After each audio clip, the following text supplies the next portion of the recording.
Parties या political aspiration ये कभी नहीं रहा है। अगर कोई किसी की भी समझ ये होगी तो पहले ये अपने दिलो दिमाग से निकाल दीजिए कि मुझे कोई पॉलिटिकल एस्पिरेशन है। लेकिन जहाँ तक मेरे सामाजिक कार्य का सवाल है, उसको हम एक दिन विलंब नहीं करेंगे, तो जो भी नतीजा होगा उसको हम फेस करेंगे। क्योंकि समाज के लिए कार्य करना मुझे लगता है ये मेरा कर्तव्य है, ये मेरा फर्ज है। क्योंकि जब जब लोगों को मेरी जरूरत है किसी भी प्रकार से, उसके लिए मुझे हमेशा उनके साथ सतत तैयार रहना चाहिए। मेरे करियर की शुरुआत 1978 में मैंने की। घरों में मैंने अपने जाके ट्यूशन से शुरुआत की। उसके बाद जो लोग मेरे साथ जुड़े हुए हैं या जो बच्चे यहाँ से पढ़ के निकले हैं, जो आज माँ बाप हैं, उनके भी बच्चे मेरे पास पढ़ रहे हैं। घरों में ट्यूशन देने के बाद मैंने सेंट एंथनी हाई स्कूल में एज टीचर सर्विस की। उसके साथ साथ हम लोग कोई बहुत ही अमीर घराने से नहीं आए थे। उसके साथ साथ हमने 1981 में पढ़ाने के बावजूद मैंने ट्यूशन क्लासेस खोले थे, जो आपको याद होगा वर्षा गांव में बेकरी के पास था, जो अजय कोचिंग क्लास के नाम से जाना जाता था। उसी के साथ साथ केजी स्कूल की शुरुआत हुई, जहां वो स्कूल 1981 में 30 बच्चों के साथ शुरुआत हुआ। इस सफर में 40 साल के, सबसे पहले हम सभी पार्टियों का धन्यवाद कहना चाहेंगे। जितनी पॉलिटिकल पार्टीज थी, मुझे हर तरीके से उनसे सपोर्ट मिला। ऐसी कोई पार्टी नहीं थी जिन्होंने मुझे सपोर्ट नहीं किया, क्योंकि हर एक में, बल्कि जब फंक्शन होता था या जब एनुअल डे होता था, तो आपको पता है लोग ये मिसाल देते थे कि अजय सर के प्लेटफॉर्म पे सभी पार्टियां हैं, चाहे वो कांग्रेस हो, शिवसेना हो, बीजेपी हो, ये सारे पार्टीज इकट्ठा होके एक मकसद के लिए आते थे। क्योंकि मुझे लगता है हर पार्टी का एक ही मकसद है कि एजुकेशन को कैसे बढ़ावा दे। तो मुझे लगता है एजुकेशन को बढ़ावा देने के लिए वो सब इकट्ठा ऊंचा है। वैसे अजय कौल सर आपसे दरखास्त करते हैं भाइयों बहनों कि क्या करना है। यहाँ से आवाज आई स्कूल बंद, तो आप क्या चाहते हैं? स्कूल बंद होना चाहते हैं?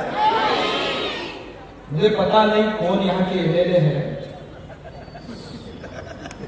अपने कार्य अपने क्षेत्र में जो स्कूल चल रहा है उसे बंद करने की नोटिस डीएमसी के माध्यम से भेजना गलत है कि शर्मनाक बात है? तो आवाज और उठनी चाहिए, उनके कान तक पहुंचनी चाहिए।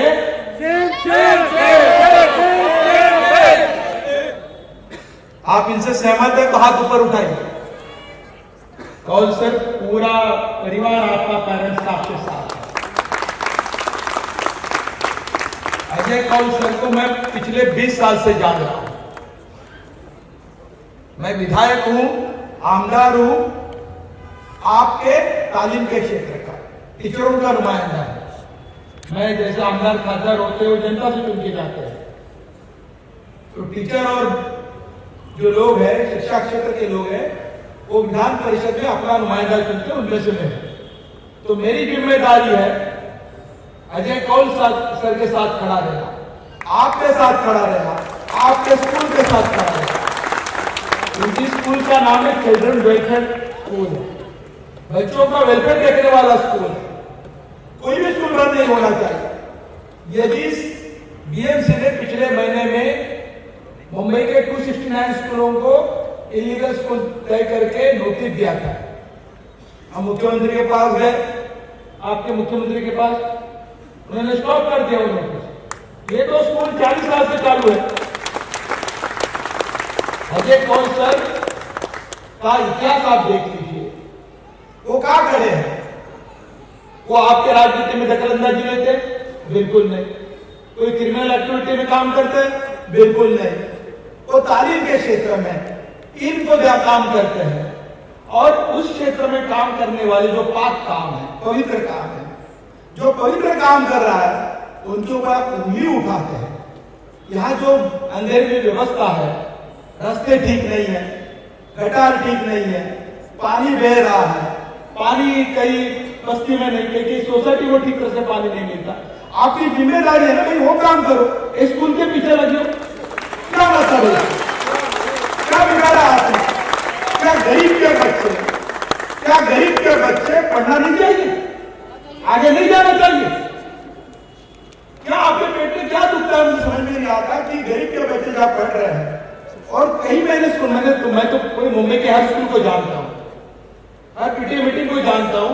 हजदार साहब, ऐसा चित्र आपको कहीं नहीं मिलेगा।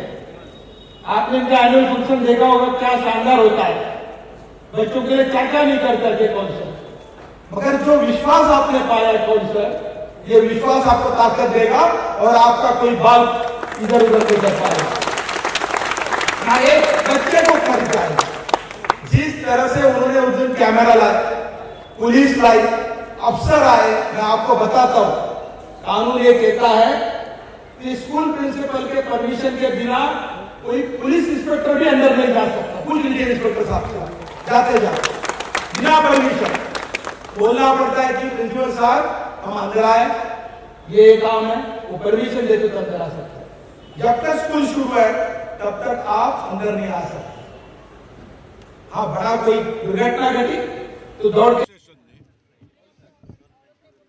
9 अक्टूबर को यहाँ मैं हादसा बोलता हूँ, कॉरपोरेशन ने जो मगरूरी दिखाई, पुलिस फौज ऐसे पद्धति से आए, इससे निषेध करने के लिए आज ये स्कूल बंद रखा सभी टीचरों ने। हम यहाँ के सभी लोक प्रतिनिधि उनको बुलाया, उसमें से मुझे भी निमंत्रण था, मैं यहाँ ये सपोर्ट के लिए आया हूँ। ये 30 बरस पुराना चल रहा है ये CWC।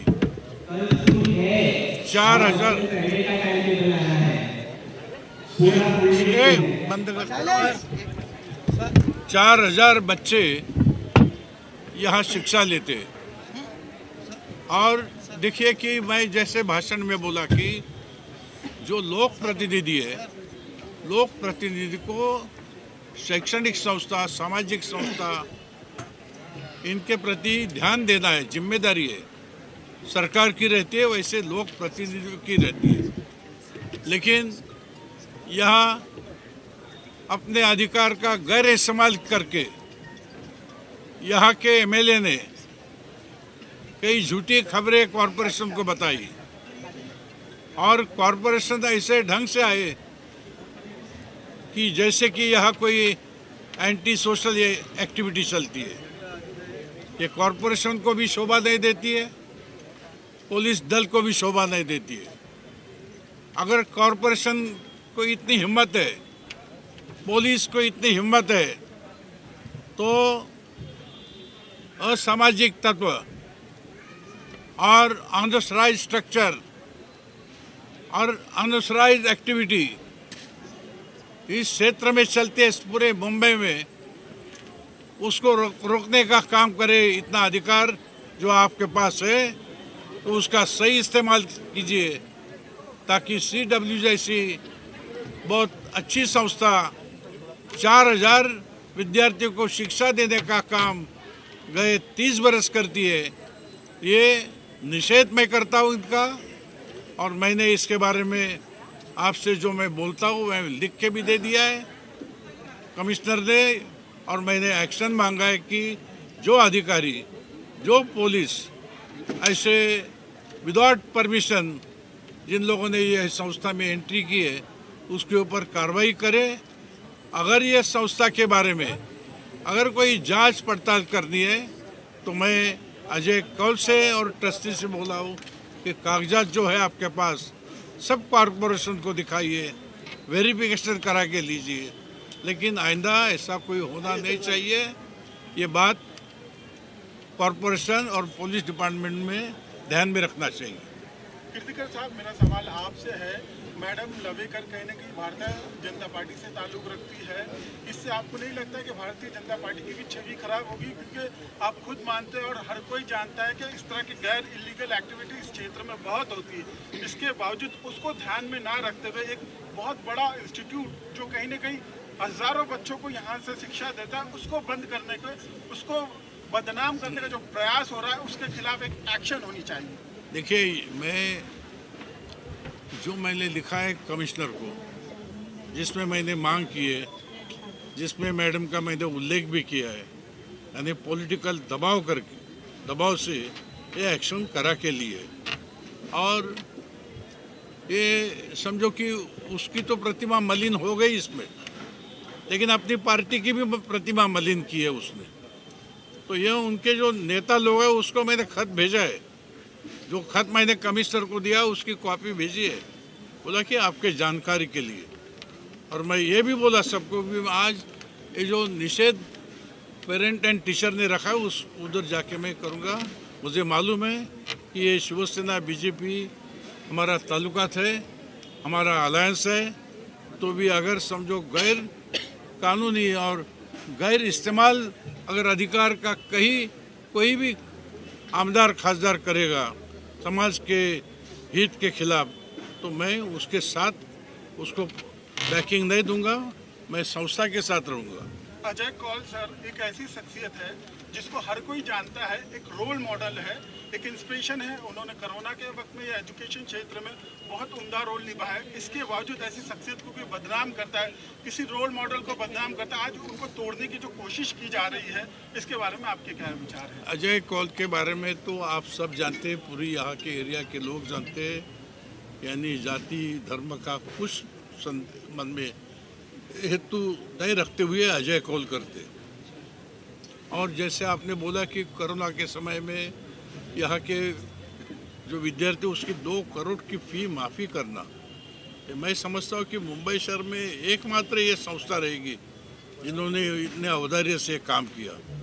और ये जानबूझकर अजय कौल को मद्देनजर रखते हुए उनको डैमेज करने का प्लान किसी का अगर रहेगा तो ये नामुमकिन रहेगा। हम जैसे सब पॉलिटिकल पार्टी के लोग, हमारी पूरी शिवसेना अजय कौल के साथ रहेगी, उसके साथ रहते रहे पार्टिमा देंगे। लवेकर मैडम ने ये डिमांड की है कि इस स्कूल को बीएमसी के सौंप दिया जाए। आपको लगता है बीएमसी अजय सर से अच्छा स्कूल चला सकती है?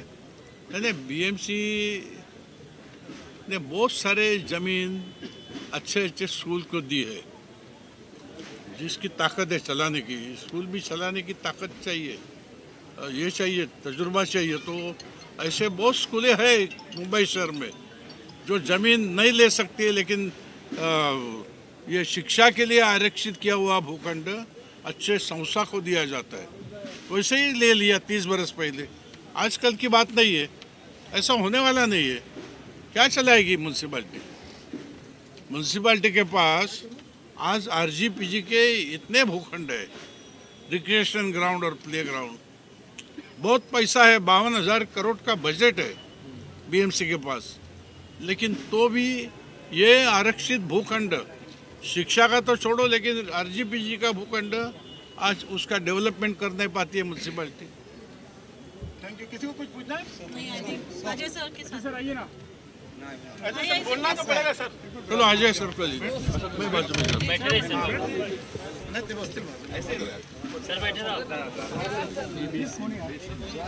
कि आपको इतना इमोशनल होने की जरूरत पड़ी, हजारों लोग आपके सपोर्ट में, ऐसी कौन सी बात है जो आपके दिल को छू गई और बहुत दुख पहुंचाई आपको?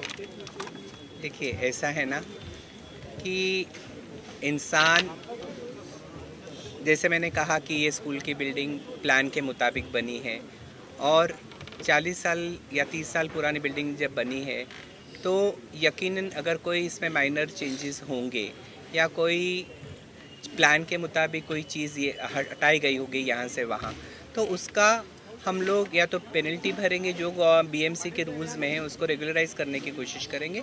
और अगर बीएमसी ने ये कहा कि भाई ये नियम में नहीं बैठता है, इसका डिमोलिशन होना चाहिए, तो यकीनन जो चीज़ें रूल्स में नहीं होगी तो हम रूल्स के खिलाफ जाके तो कुछ काम नहीं करेंगे। यकीनन वो जो भी हमें कहेंगे ये नियम के बाहर है, उसका हम डिमोलिशन खुद करेंगे। दुख उस बात का नहीं है, या जितने एजुकेशनल इंस्टीट्यूशन पे उन्होंने इल्ज़ाम लगाए उसका भी मुझे दुख नहीं है, क्योंकि पिछले 42 सालों से BMC, state government, education department लगातार स्कूल के इंस्पेक्शन के लिए आता है, और इंस्पेक्शन साल में 2 बार होता है, 6-6 महीने में इंस्पेक्शन होता है। उसी प्रकार से जब हम लोग बिल्डिंग प्रपोजल में हम लोगों ने सीसी के लिए अप्लाई किया तो उसके लिए, या आईओडी पास होती है उसके लिए बीएमसी अधिकारी आके बिल्डिंग का इंस्पेक्शन करते हैं। अभी वो कहते हैं कि ओसी नहीं ली गई है, तो अगर आप ऑनलाइन पे जाएंगे तो आप देखेंगे कि ओसी के लिए हमने ऑलरेडी अप्लाई किया है, लेकिन ओसी के कंप्लायंसेस इतने 30-32 होते हैं कि वो हमें कंप्लायंसेस पूरे करने पड़ते हैं। अभी 1-2 जो एनओसीज हैं वो आने के बाद हमें ओसी मिल जाएगी। और अगर आपको लगता है हमने वो, अगर आप मलाड के ये देखिए, अगर आज जो प्रेजेंट जो बिल्डिंग में बैठे इसका ऑक्यूपेशन पूरे 5 माले तक का है, और जो अभी कह रहे हैं कि आपने ये जो नियमों का उल्लंघन किया फायर एनओसी का, अगर आप देखेंगे सीआरजेड का मैंने अभी आपको पेपर दिया कि सीआरजेड की एनओसी हमने ऑलरेडी गवर्नमेंट ऑफ महाराष्ट्र से ली है। कहने का मतलब क्या है कि सीआरजेड का क्लैरिफिकेशन तो बीएमसी दे सकती है, क्योंकि उन्होंने परमिशन दिया है, उनको पता है कि नियम में क्या बैठा है। दुख उस चीज़ का नहीं है, दुख इस चीज़ का है कि जब आप बहुत सारे लोगों को खड़े करके अनोनिमस 40-50 कंप्लेंट डालते हैं और किसी के कैरेक्टर के ऊपर बोलते हैं, तो मुझे लगता है कि किसी को किसी के कैरेक्टर के बारे में बोलने का हक नहीं है। तो इस बात के लिए मुझे आज भी खेद और दुख है। सर, और एक चीज़ आपसे जानना चाहूँगा, इस सब की शुरुआत कब हुई उस बारे में कुछ बताइए हमें, क्योंकि हमने देखा है कि कुछ प्रेस कॉन्फ्रेंसेस आपने भारती जी के साथ भी किए हैं पास्ट में, तो अगर थोड़ा सा बताएं हमें। देखिए, कई सारे कार्यक्रम में वो जुड़ी भी रही हमारी honourable MLA doctor Bharti Lavekar ji के साथ मेरे बहुत अच्छे संबंध रहे हैं। 2018 तक उन्होंने 2 बार मुझे honourable deputy chief minister government of Maharashtra Shri Devendra Fadnavis ji के हाथों अवार्ड 2 बार दिया। वो जब चीफ मिनिस्टर थे उस वक्त भी उन्होंने मुझे 2 साल लगातार अवार्ड दिया। एक बार उन्होंने मेरे पास उनका सर्टिफिकेट है जो उन्होंने साइन किया है। तो एक है कि उन्होंने मेरे एजुकेशन फील्ड में काम करने के लिए मुझे अवार्ड दिया उनके हाथों से, और दूसरी बार मेरे सामाजिक कार्यों के लिए मुझे अवार्ड दिया गया। ये लगातार 2 साल उन्होंने मुझे अवार्ड दिया। अब मुझे नहीं मालूम है कि 2019 तक तो हम बहुत अच्छे थे, क्योंकि मेरा ये मानना है कि अगर आप किसी को अवार्ड देते हैं, या मुझे जैसे महाराष्ट्र शासन ने 2002-03 में बेस्ट टीचर अवार्ड दिया, तो मेरी पूरी पुलिस वेरिफिकेशन हुई, या जो भी उनके प्रोसीजर है उन्होंने वेरिफिकेशन करके मुझे अवार्ड दिया। अब मुझे नहीं लगता है कि ये 4 सालों में मेरा कैरेक्टर इस बुढ़ापे में 65 ईयर्स के कैसे ख़राब हुआ, या ऐसी कौन सी इलीगैलिटी स्कूलों में नज़र आई जो 40 साल तक किसी को नज़र नहीं है। मैडम लवेकर जी के साथ बैठकर आप का ये कहना है कि सर एक्चुअल जो आपका सरकार के साथ एग्रीमेंट हुआ था उसमें 10 रुपीज़ ईयरली आपको फीस वसूल करना चाहिए। Now you are charging 70,000 to 1 lakh rupees. That is what is the point of contention. Once you say please read the agreement, I am supposed to admit 10% of the students recommended by the municipal corporation. It is not 10% fees. It is students which are recommended by the municipal corporation. That is 10%. And as per the Maharashtra State Act and as per the Supreme Court orders, any educational institution, my fees is the most meager fees in this present institution as far as the locality is concerned, because I am catering to the underprivileged class of the society. As far as you are talking about CBSE schools, CBSE school has its training, its syllabus, its curriculum, its teaching aids, its smart board. So the fees are charged, and that is also permissible as per the Supreme Court orders. Sir, also कहा जा रहा है कि 1 rupees lease पे लिया गया था, उस बारे में अगर सर कुछ क्लियर। मैंने ऑलरेडी ये बात को बहुत डिटेल में क्लियर किया है कि 1 रुपी प्लॉट नहीं था। जब मेरे को सैंक्शन किया गया था उसकी रेट्स लगाए गए थे 300 रुपीज़ पर स्क्वायर मीटर, और चैरिटेबल ट्रस्ट होने के नाते उसका 10% उन्होंने कैलकुलेट किया। कैलकुलेशन के मुताबिक वो होता था 90,000, और 1,78,000 2 साल का ग्राउंड रेंट मैंने सिक्योरिटी डिपॉजिट बीएमसी को भरा। उसके बाद क्योंकि ये 2 प्लॉट 1035 और बाजू का प्लॉट इक्वली दिया गया था, तो हमको दोनों इंस्टीट्यूशन को 1 रुपया चार्ज किया गया था। और 1 रुपया चार्ज करने के बाद आप घड़ी घड़ी ये जो कह रहे हैं कि 1 रुपये में दिया गया था, हमारे यारी रोड के प्लॉट को उन्होंने 15,80,000 रुपया लगाया था, जो हमने लगातार भरा। बलाड के प्लॉट को उन्होंने 2,80,000 रुपीज़ लगाया, जो आज हर साल हम भर रहे हैं। और एक बात है ना कि 1 रुपया देने के बाद तो आप प्लॉट की बात करते हो, उसका कंस्ट्रक्शन, उसके टीचरों की पगार, उसके नॉन टीचिंग स्टाफ के पगार, उसका मेंटेनेंस, बच्चों का बेंचेस, डेस्क, स्मार्ट बोर्ड्स, या जो मुझे असेसमेंट BMC लगाती है, जो मुझे टैक्सेस लगाती हैं, और जो इलेक्ट्रिसिटी बिल जो आज स्कूल का 2 लाख के करीब है महीने का, तो मुझे नहीं लगता कि वो 1 लाख रुपए में इंक्लूसिव है।